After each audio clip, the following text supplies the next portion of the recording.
What if you could start an outdoor hospitality business without buying land, building cabins, or investing hundreds of thousands of dollars? In today's episode, I'm speaking with Adam Odgaard from Isabella Camping about a fascinating concept that sits right in the middle of the outdoor hospitality world. Not quite traditional camping, not quite glamping, but something that might open the door to an entirely new type of business model. There's a European camping secret now entering the US market, and they have their eyes firmly set on the business and consumer markets. The camp-let tent trailer has been quietly popular across Europe for decades, but it's only just starting to appear in the United States. And what makes it so interesting is not just the clever design or the incredibly tiny trailer, but the possibilities it creates for business owners like you. From mobile camping businesses and rental equipment models to landowners creating flexible outdoor stays with almost no infrastructure. In this conversation, we explore the history of this Danish family company, how a £595 trailer opens into a surprisingly spacious camping experience, and why it might offer one of the fastest and most flexible ways to enter the outdoor hospitality industry today. So if you're curious about new ideas, new business models, and creative ways to help people spend more time in nature, this episode will definitely spark your imagination, especially as Adam shares financial figures that demonstrate a very interesting return on investment with this kind of outdoor hospitality business model. This is Mobile Luxury Camping with Camp-Let. Welcome to the Glamping Americas podcast, the place for inspiration about the business of upscale camping, glamping, and luxury outdoor guest accommodations. I'm Sarah Riley from the Glamping Academy, and I'm working with my friends at the Glamping Show Americas to share everything you need to know about new trends, events, business models, and investment potential in the rapidly growing world of luxury camping that delivers an experience. Interest in this industry is exploding, so if you want to be the first to find out what's hot and what's not, subscribe here and check out the show notes for more exciting news and links. And be sure to add the next Glamping Show Americas to your calendar for the 29th and 30th of September 2026 near Denver, Colorado. See you there. Adam, wonderful that you've joined me. Thank you so much. It's lovely to see you. And we are going to talk about something that is slightly different, because I would argue that it's slightly in between lots of different things in the outdoor hospitality industry. It's neither one thing or another, but it also can be used in multiple ways to produce options of business model, which is the exciting thing. And also, it's something that I, as a UK citizen, have known for a very long time because it comes from Europe, but it's a really new thing in the USA. So, first of all, tell me a little bit about what you do and the business that you have and what I'm actually talking about, so people Yeah. who are listening in understand. Thank you. I'm happy to be here. My name's Adam Odgaard, and I'm the director for Isabella USA. Our parent company, Isabella, was founded in 1957, actually by my grandfather in Denmark. And really from the need for, or the desire for, more Danes and Europeans in general to get outside and be connected to the outdoors. At first, he started sewing some small little A-frame tents and noticed that a lot of people were starting to camp in these caravans, these very small, pull-behind travel trailers. And he had been working on these, sewing these tents, and he thought, hey, maybe there's a way that I can make a tent that affixes to the side of these travel trailers. So he worked with the caravan manufacturers at that point to create what is now called the A-frame system, where these awnings or large outdoor living rooms slide onto the side of the caravans where there's a rail affixed to all of them. That's how Isabella got started. From that point, also, we have really expanded into a great number of different types of accessories and really honing in on making the outdoors comfortable. But also, one of our core products and what we're talking about today is our Camp-Let tent trailer. And this product has been made since the mid 60s. And if you can think Typically in Europe, there's some smaller cars and don't quite have these big diesel pickup trucks like we have here in the States. So similarly with the smaller caravans, there's a desire to pull something that the cars are capable of pulling. So hence these smaller tent trailers where it kind of bridges the gap between tent camping and camping inside of something similar to an RV or a caravan.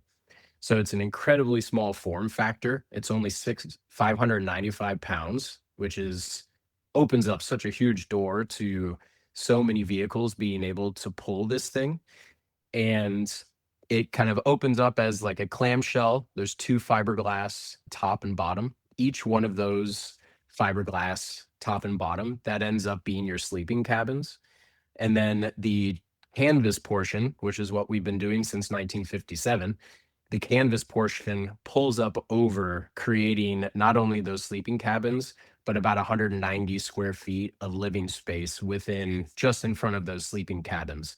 So you get, with such an incredibly small package, only 595 pounds, you end up getting not only two sleeping cabins that can be zipped off and can sleep two people each, but then you get all this living space in the front where, I'm 6'2", I can perfectly stand up inside of that sleeping area, or sorry, the living area in front of the sleeping cabins. It's just over 7 feet tall of space that you get up there. And then you are able to set up your chairs and table. It's modular. You can add all sorts of accessories that really opens up the possibilities of what Camp Let enables you to do and to get outside. I mean, I'm sure people are listening and thinking, what? What? How can that be fit into such a small thing? And the lightweightness of it, does that mean that it can be used or towed by an EV vehicle? Is that something that it can do? It definitely can. Yeah. As you know, being over in Europe, the popularity of electric vehicles continues to grow, and that is a customer base that tends to gravitate towards Camp Let because we actually did a study where highway travel with a Camp Let actually was better for the electric consumption on the highway because of the need to drive slower with a travel trailer behind you than if they were keeping up with normal traffic and driving along normally. So yeah, it's pretty remarkable the size of vehicles that can pull this thing because of that lightweightness. Absolutely. So the history of the business, clearly you are family, it's something that's been developed over so many years. I've known this style of vehicle for what feels like my entire life because I'm such an avid outdoors person. I love being out in nature. And friends of mine have these trailers. It's something that a lot of people it's very popular here. And Mm. so, why suddenly is this something that you're expanding into the USA? Tell me the story of the history of the company and why you're now expanding into the US.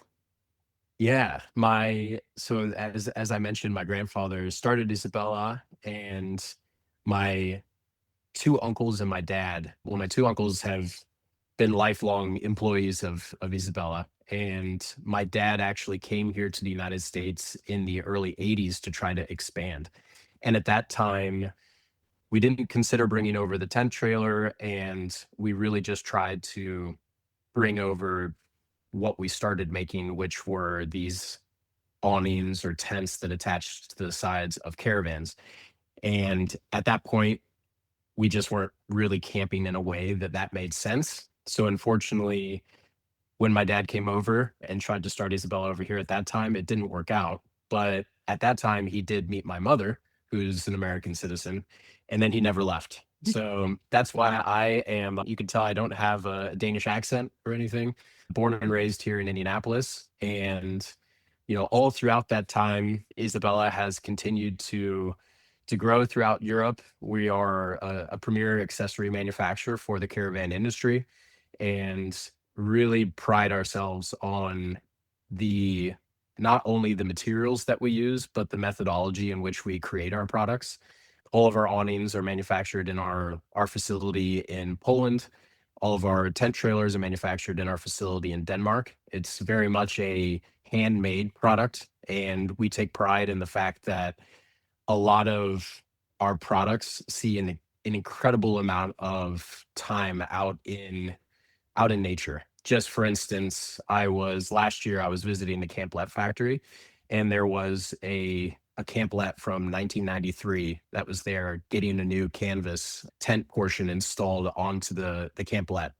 And that story is, you can tell that story again and again and again with me going with our CEO to campsites through Denmark and him showing me, oh, that awning's actually from 2003, that awning's from 2011. It's the way that we make our products and the materials that we choose to use are intentional for that reason, because we don't make things that are meant to be replaced. They're meant to be used and to be repaired and to continue to be used. Mm. So that's the what has been guiding us for almost 70 years now.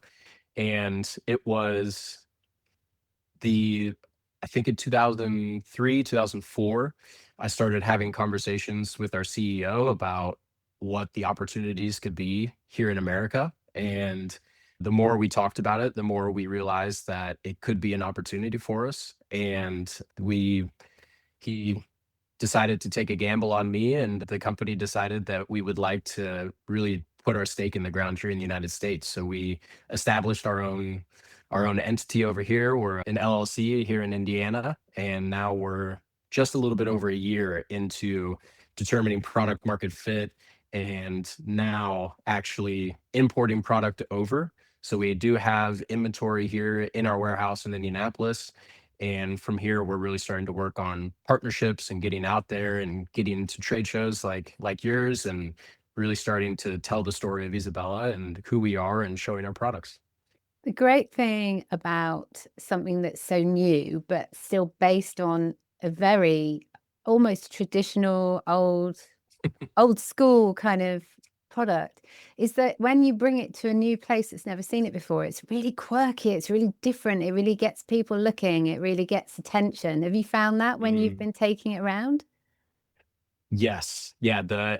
I think even just trying to describe the weight of the canvas that we use is almost, you have to see it in the way that we sew all of the, not only to put our product together, but all of the reinforcement areas that through years and years of us doing this, we know that those are the areas that see the most tugging and pulling and abuse.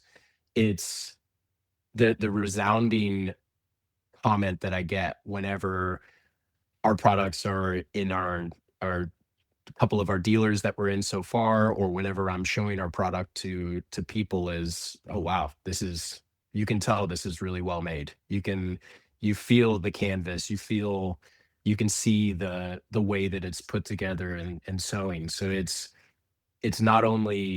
from a not only from the way that we manufacture our product, but the uniqueness, especially of Camp Lead, of our tent trailer, is the first thing that everyone tells me is, I can't believe all that just came out of there. And a lot of the time when they see the trailer being pulled behind, it's, I think they think that it's just going to be like a small little sleeping cabin, like a single Mm. two-person sleeping cabin. And then when I open it up, Mm. it's it really does blow their mind. I've taken, for instance, I've taken some friends that are traditional tent campers down into the Red River Gorge and have gone camping down there a lot in Kentucky. And one of the times we went, it was a torrential downpour. And within I'd say 10 to 12 minutes, we had it open and the canvas pulled up over us, and he couldn't believe, he was like, if I was tent camping, I'd still be messing around with poles and in the rain and getting things, there was still some adjustments we needed to make and to stake everything down. But just the fact that we were dry within that short period of time was another thing that just kind of was like, oh wow, like, I can't believe how easy this is. It's really interesting, this whole industry that there are so many different ways to do one thing. And that one thing is obviously to be out in nature, doing amazing Mm, things with friends and socializing and having a break, having a holiday with family as well. And there's definitely different ways of doing it. So we've got the glamping model, which is really high end and lots of luxury and everything else. And then you've got the more kind of the middle range, which is the luxury outdoor hospitality, I would kind of say. It's more than a tent, but it's not quite the glamping model with all of those cushions and throws and everything else. So I would say sure. yours sits around in the middle because it's so intriguing, but it also is very interesting because we were talking earlier about how it can do two things. It could either be someone can have it as their own vehicle, it's their own trailer, they can use it for their own family holidays. And yet also there is a business model potential for this particular trailer, isn't there? Because if there is somebody who wants to get into this luxury outdoor stays, they know that it's a good business model at the moment, particularly with AI, and that's increasing the amount of people who want to be out in nature and taking those regular breaks. But they're thinking, I have no land, so I can't really Mm. do the glamping model because I can't actually have structures or I can't get permission on my land. So what other options are there? And we were talking about how this could be an option because of the fact it's so mobile, it's so light, it's so easy to store, but also it could have that whole mobile outdoor hospitality vibe for a business model. So somebody without any land who lives near an area of outstanding natural beauty, and they are able to give people who maybe they come from the city, they have no intention at all in buying lots of equipment because where would they store it in their city Mm. apartment? But actually, they really want to go to these places. They really want to be mobile in these natural locations that are just absolutely gorgeous. So one of the options that they have is to hire equipment, but how do they know what equipment is high quality? And certainly if you're wanting to start a business, you have to be looking at something that will last, something that will have longevity.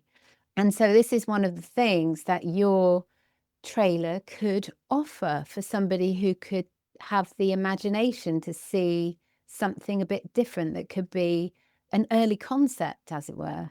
So, tell us a little bit about what somebody might be able to expect if they were going to do something along a business focus. So, Mm. if they wanted to look at a a business using these styles of trailers, what's the return on investment? Have you done anything around what people could expect if they decided to do some kind of equipment hire or mobile luxury outdoor camping offer? Yeah, I think there's a lot of options here. Even just drawing from what we do in Europe, there's over 50 campsites across Europe that use these tent trailers as a rental model. So traditionally, these campsites are ones where caravans will rent a space and they'll park their caravan there. But they understand that, as you mentioned, maybe there's people out there that just don't want to invest in a caravan, but they still want to be outside. Maybe there's, they live in the city, but they'd still like to enjoy being outdoors.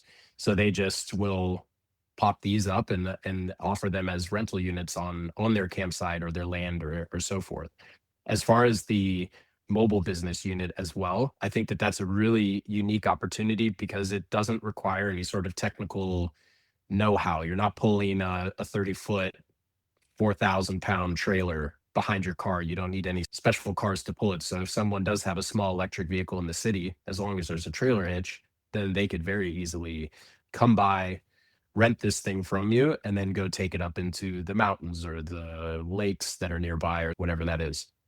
So as far as break even on a camplet, I did do some preliminary numbers, and obviously there's such a diverse market across the United States. So I would encourage the listener to do your own homework here. But with with the camplet, which I also priced in the kitchen package, which is an accessory that mounts onto the back of the door that swings open that enables additional storage, but it also has a fresh gallon tank that the camper can fill up with an automatic pump. So you get some running water into a little collapsible basin. It also has two gas burner stoves. So you can cook, you can make coffee.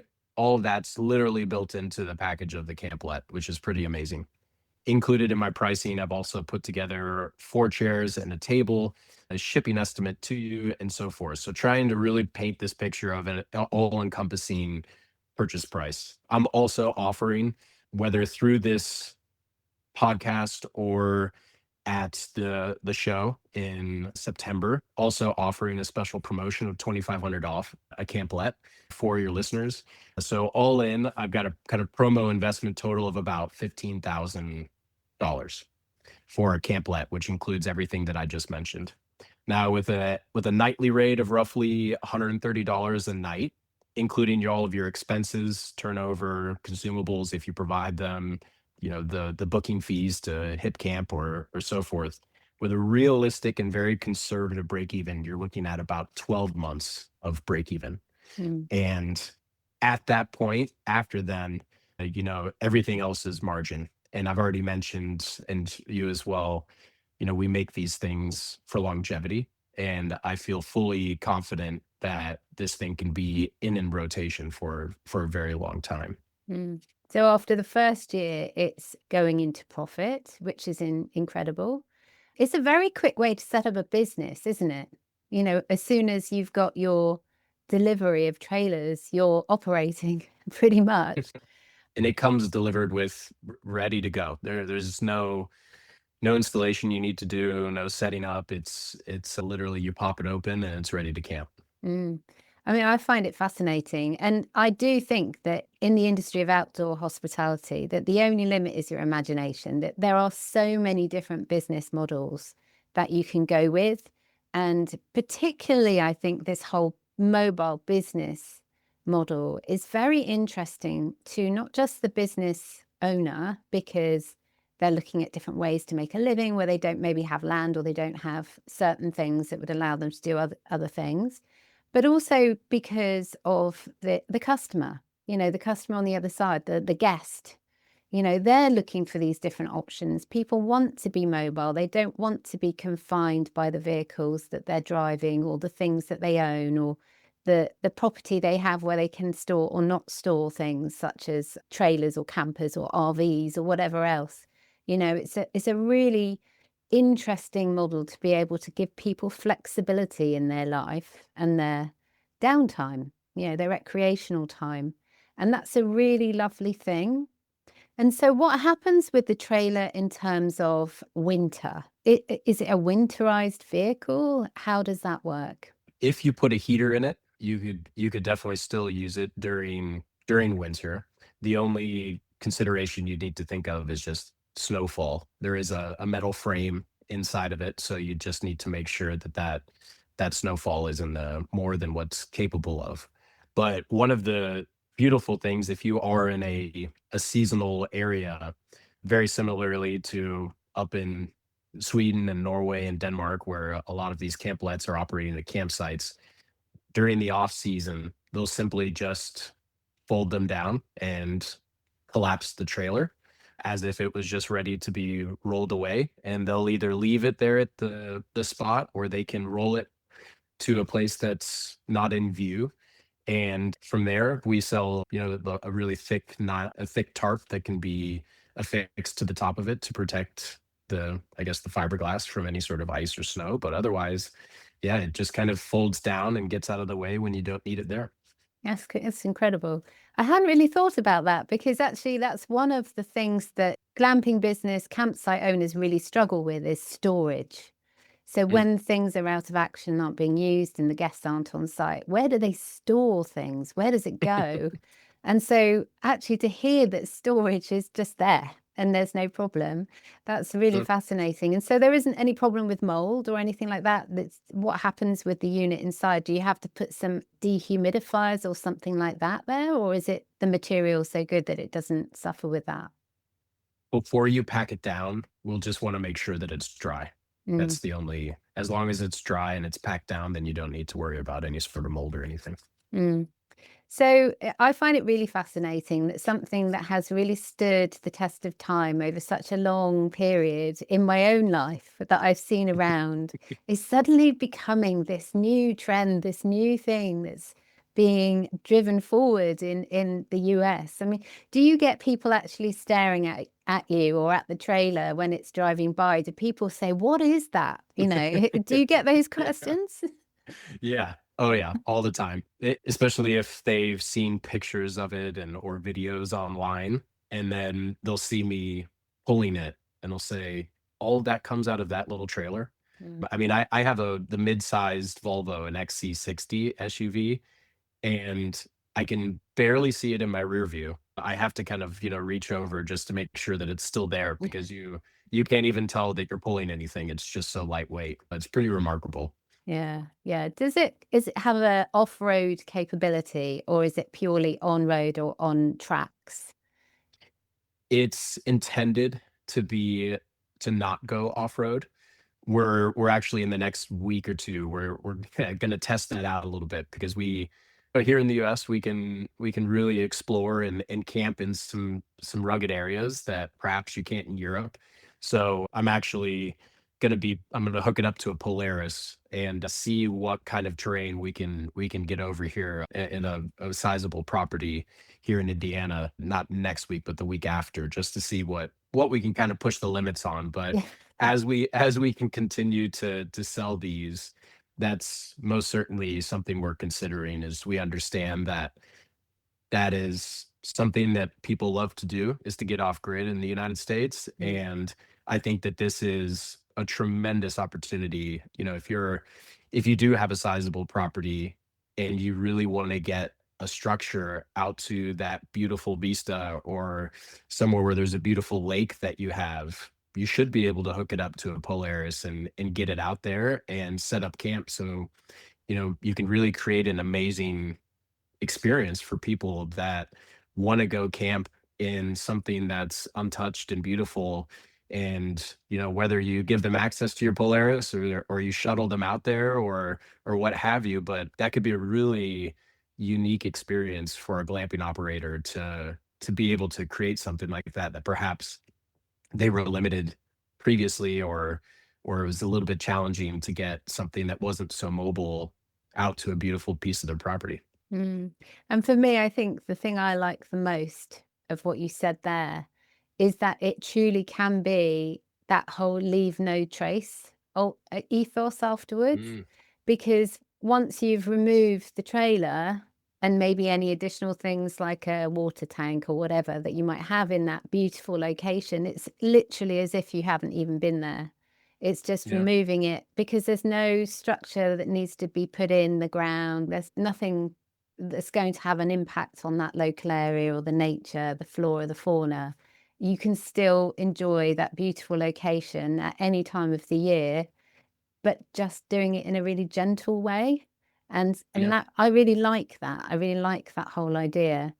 And so what's your vision for the future for Isabella, but also the Camplet tent trailer? Yeah, in the near term, it's just telling our story and showing Camp Lead and the products that we are bringing to the United States to as many people as possible. I I think that we have a unique perspective of, you know, with our history of camping in Europe and the way that they camp there in Europe, it's a little bit slower. I think that the way that they spend more time in a single location is how and why we develop the products that we have today, is because we understand that the longer that you stay and enjoy an area, you will need those outdoor comforts and you'll need those those accessories that help you stay connected to the outdoors. And that's truly what kind of drives our product development and just even the way that we manufacture our products is, one of our mottos is feel free. And of course that has to do with being able to get out and enjoy nature, but it also is that you can feel free that the gear that you've invested in isn't going to break down on you. You can feel stressless that, you know, you're not going to have something break in the middle of your time out. So yeah, continuing telling that story and hopefully see Isabella and in the great American outdoors a little bit more. Yeah, that'd be amazing. So obviously you put a lot of time and energy into collecting those figures, the facts and figures that you were sharing there, the return on investment you shared for anybody who's interested in doing a business model approach with a trailer such as yours, or just investigating it and maybe comparing it to other ideas they have. Because you've put the work in, would you be happy to share your data if anybody got in touch and you'd be happy to share it with them directly? Yeah, yeah. I'm spending my time on the phone talking about Camp Lead and it's like I said, it's in my blood. I love talking about Isabella and I love answering questions and just seeing if it's the right fit for people. So I'd be happy to yeah, have anyone get in touch with me. I don't know if that means putting my email down in the notes or what have you, but Yeah, yeah, absolutely. So we will include your web address and your email and everything else that people can get in touch with you in the notes. But do you want to just say now, in case somebody's got a pen and paper handy, how are people best to get in touch with you? sure. I'm happy to share my email address. It's AOD as in Delta, and then at isabella.net. Fabulous. And so the website is isabellacamping.com. So Yes. is there a particular website page they can go to have a look at the Camp Let trailer? Yes. If you go to actually just camplet.com, then that will only be Camp Let material. So Okay. if you are interested in Camp Let, that is definitely the good place to go to. Camplet.com. That's fabulous. I'm excited to hear your journey. And I'm also really interested to see you at the show in September. So are you going to actually have your own trailer there, or are you going to just have digital presentations about it?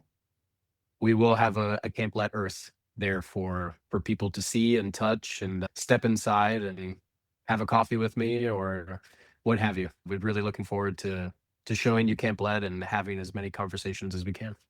Well, for me, I know that that's what attendees of the show really love. They just love getting inside and touching the material and really understanding what it's all about, because you don't know until you do that, the quality of something, and you can't ask the questions or think about how it might look on your land or what you might be able to do with it until you actually see it there in person. So I'm excited to see you there. I'm really looking forward to hearing Likewise. more of your story as you move forward with this. It's a very exciting project, and I wish you all the luck. And yeah, I hope it goes really well for you. Thank you. I appreciate that. Thank you for having me on today. You're very welcome. Lovely to see you. Bye bye.